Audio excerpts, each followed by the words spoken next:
Hey up, I'm the Yorkshire Time Lord. These are my thoughts on the Out of Time Trilogy.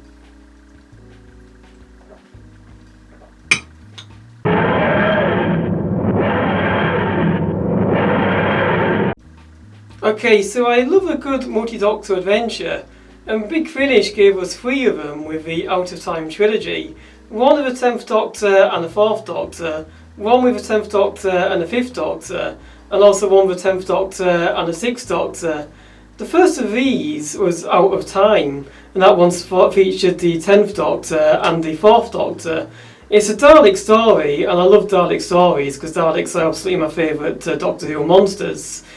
And it was just great hearing David Tennant's Doctor and Tom Baker's Doctor just having a bit of a bicker match with each other whilst facing the Daleks. It was just so much fun to listen to. I really did enjoy that audio. And I liked the concept of a cathedral in space with its various windows to different time periods. It reminded me a little bit of the Doctor episode The Girl in the Fireplace with the time windows and the Girl in the Fireplace. It's a very similar sort of concept. And I think it's one that really plays to the whimsy of Doctor Who. The 10th Doctor and the 4th Doctor, I don't feel like they bicker as much as other Doctors when they meet. They seem to, quite like each other, judging by Out of Time. And it still makes for a very fun dynamic, and it's great hearing these two, sort of bounce off each other, especially as they are the two, most popular Doctors. I don't think there have been any Doctors in Doctor Who history that are quite as popular as either David Tennant and Tom Baker. There is a reason why they're bringing back David Tennant, of course, for the 60th anniversary specials. And I just love hearing, those two just performing together. It's really great hearing those two together. And I like the way that their incarnations come from two very different points in their timeline. The 10th Doctor, shortly before his regeneration, he knows he's going to regenerate, and it's before the events of the end of time. And the 4th Doctor, just after he's dropped Sarah Jane Smith off, is about to turn to Gallifrey for the deadly assassin. It's really interesting because they've got two very different views on mortality and life and in general. The 10th Doctor not being ready to leave his current incarnation, and the 4th Doctor essentially dealing with moving on from Sarah Jane Smith. It's a really great way of approaching the multi-Doctor adventure. As usual, Nicholas Briggs is great as the Daleks, and I think he's always going to be the Dalek voice because he's really great at capturing those evil intonations for Pepper Potts. And it's essentially it's the 4th Doctor and the 10th Doctor fighting a Dalek, so there's nothing more you could really ask for, really. Then we've got the Gates of Hell, which stars David Tennant's 10th Doctor alongside Peter Davison's 5th Doctor.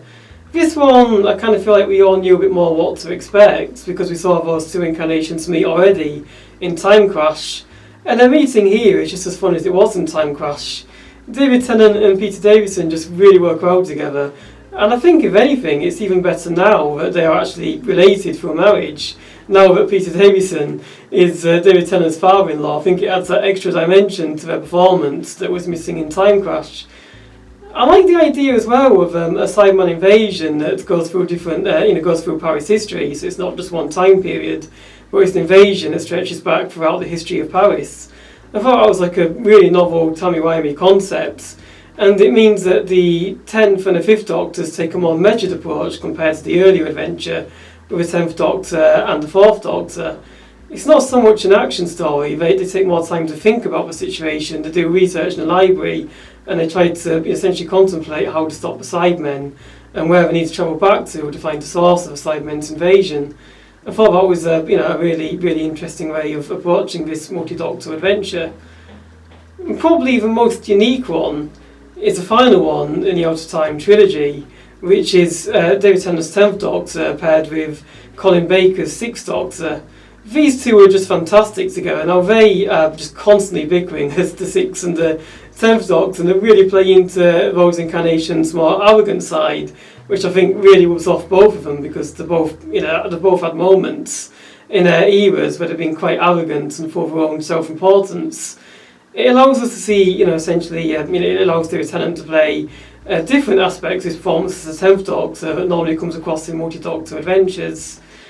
And Colin Baker's 6th Doctor, it feels like he's always very irritated by it. I like the idea of weeping angels on a planet of people who can't see, especially because weeping angels all relies on sight. I thought that's a fantastic way of essentially dealing with weeping angel story, a situation where the Doctor is on the back foot because it's a planet where you can't see anything. I like the way it delves into what art is on such a planet as well. If you can't see anything, what does art become? And the idea of art being more of a soundscape, it being more about audio and sound rather than the visual sight. I thought that was really quite an ingenious idea, really ingenious concept. And it's great that they incorporated Colin Baker's idea of winking as well, which is mentioned a few times, I believe, in conventions, the idea that if you wink, that should keep you safe from the weeping angels. It's nice that Big Finish have canonised Colin Baker's idea there and explored it further, why you can't, wink essentially when it comes to weeping angels, which plays into the title of the story. But anyway, what are your thoughts on the Out of Time trilogy? Did you enjoy it? Let me know in the comment section below.